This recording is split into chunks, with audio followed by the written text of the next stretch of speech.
As a journalist, I have been so focused on everyone else's story, but I really didn't know my own story.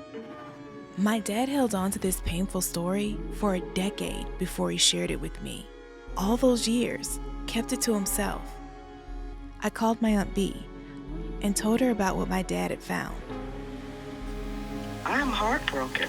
I think there's something in our DNA that still makes us scared to talk about it. I need for us to look at it. That is what I'm doing. I'm Cara Anthony. I'm a health reporter. I cover the physical and emotional ways racism impacts our health, including the silence around violence and racism.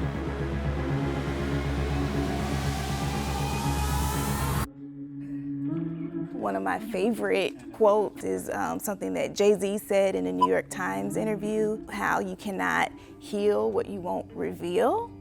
And that became my mantra as we pursued this story. If we don't talk about our trauma, then how can we heal? How can we move on? All towns have good stuff along with the bad stuff. And unfortunately, something terrible happened here.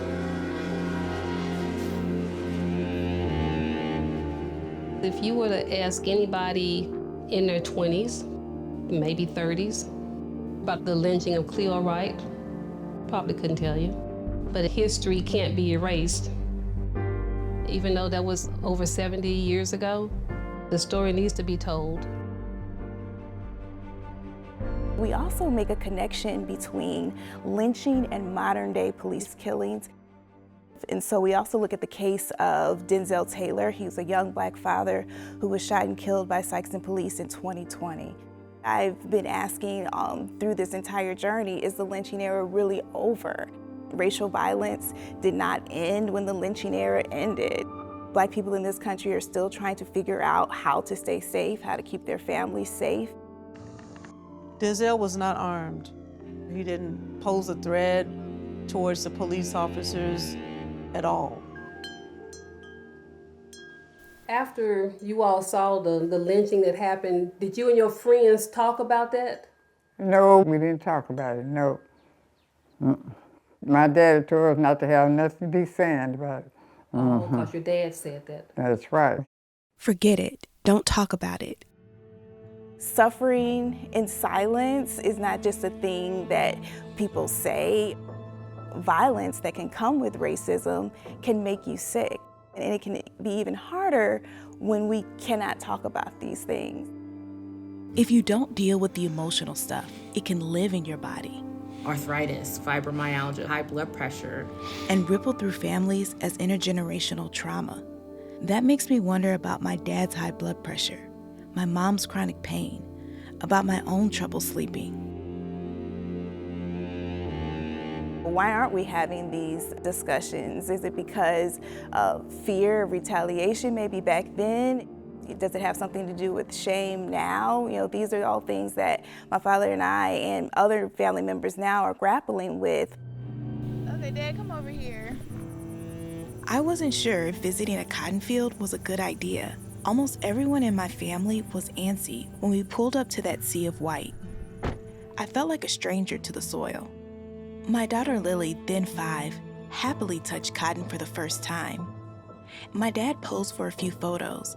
We were standing there, 3 generations strong, on the edge of a cotton field, 150 miles away from home, and decades removed from our own past.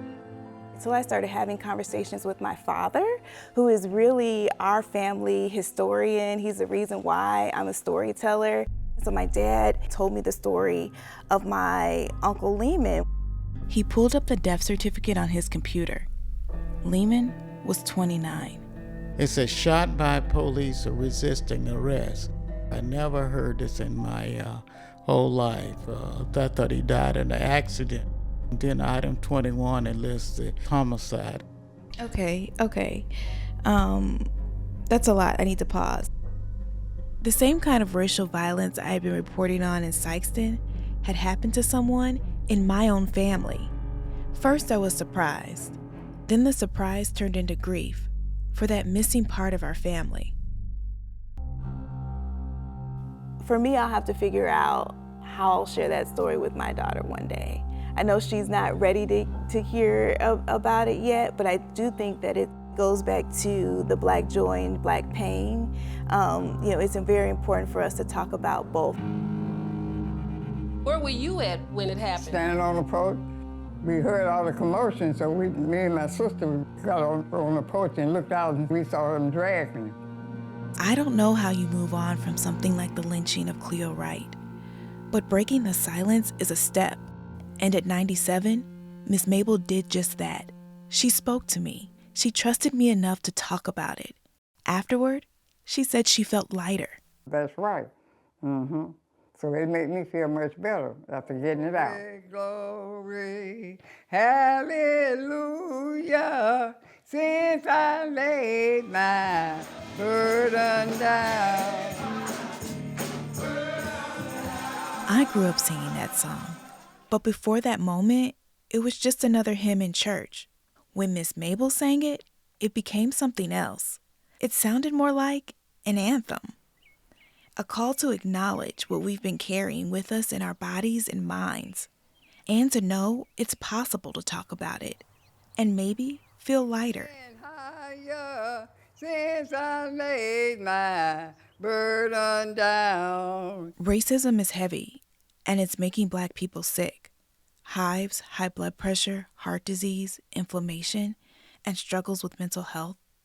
To lay those burdens down, we have to name them first.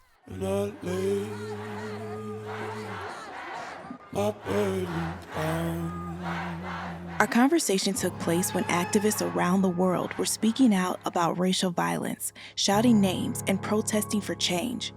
But no one had done that for my uncle. My dad seemed to be the only one holding space for my great-uncle Lehman, a name that was no longer spoken.